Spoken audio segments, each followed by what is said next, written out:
그 핵에는 DNA가 있고 착착착 만들어냅니다. 배송기사라고 생각하시면 돼요. 질소가 있다고 했죠. 우리 몸에서 하는 일이 굉장히 많습니다.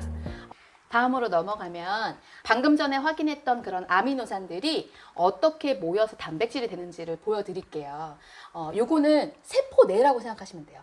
하나의 세포내의 단면을 본다고 생각했을 때 세포에는 보통 핵이 있거든요. 그 핵에는 우리의 유전 정보를 갖고 있는 DNA가 있고 그 DNA를 카피하는 애를 mRNA라고 해요. 메신저. mRNA라고 하는데 얘가 그거를 카피해서 핵 밖으로 쏙 나오면 그 세포 안에 있는 것 중에 리소솜이라는 애가 있거든요. 그 구조 안으로 들어가서 착착착착 만들어냅니다. 대신에 이제 아미노산이 필요하겠죠. 아미노산을 가져온 애는 트랜스 RNA라고 해서 배송기사라고 생각하시면 돼요.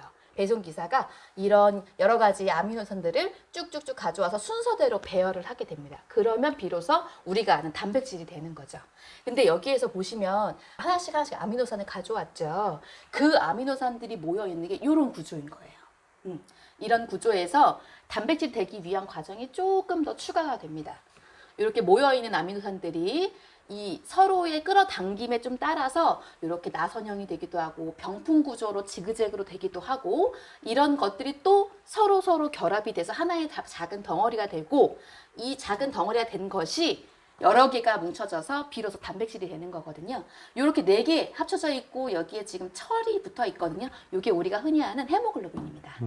이런 식으로 아주 작은 단위인 아미노산들이 우리 DNA의 정보를 그대로 받아서 합성돼서 여러 가지 과정을 거쳐서 결국에는 마지막에 되는 것이 단백질이라고 보시면 됩니다. 그래서 굉장히 단백질은 아주 큰 구성물질이라고 보시면 돼요. 이렇게 힘들게 만들어진 단백질 같은 경우에는 우리 몸에서 하는 일이 굉장히 많습니다. 앞서서 말씀드린 것처럼 탄수화물과 지방과는 다르게 질소가 있다고 했죠.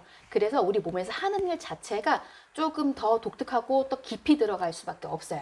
보시면 아시겠지만 우리한테 꼭 필요한 호르몬이라든지 또 흔히 우리가 아는 것 중에는 효소 하면은 소화효소가 먼저 떠오르죠. 그런 거 외에도 여러 가지 효소가 있거든요. 그 효소들도 만들어지고 당연히 우리 몸의 조직도 구성을 하고요. 아까 트랜스 RNA처럼 뭔가를 이동시키고 운반할 때 필요하기도 하고요.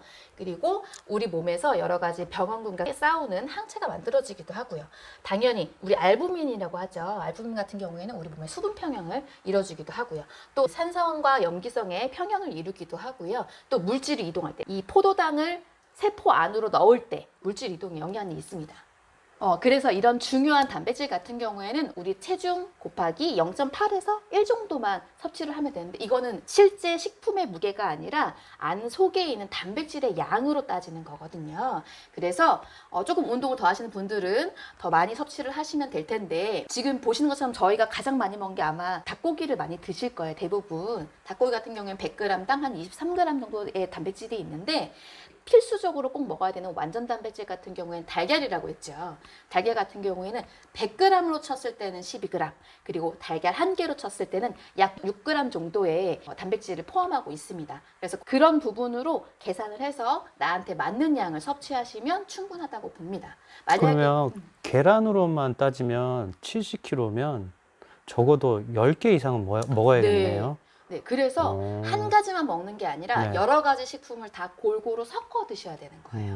한 가지만 먹게 되면 이거에만 들어있는 어떤 특정 성분 때문에 몸에 부담이 갈 수도 있고 또 다른 데서 얻을 수 있는 아미노산이라든지 여러 가지 비타민, 무기질은 또 없기 때문에 그래서 골고루 드셔야 되는 겁니다. 한 가지만 드시는 게 많이 좋지 드셔야 않아요. 될 것 같아요. 우리가 생각한 건 이상으로 좀 적은 것 같아요. 네, 네. 맞아요. 생각보다 단백질 자체만이 아니라 보통 식품들에는 네. 지방이라든지 그 외에 다른 수분이라든지 여러 가지가 같이 섞여 있기 때문에 단백질의 실제 양은 조금 적다고 볼 수도 있어요. 충분히 먹는다 생각하는 거로 이제 좀 개념을 잡아가면 더 좋지 않을까 싶어요. 네, 맞아요.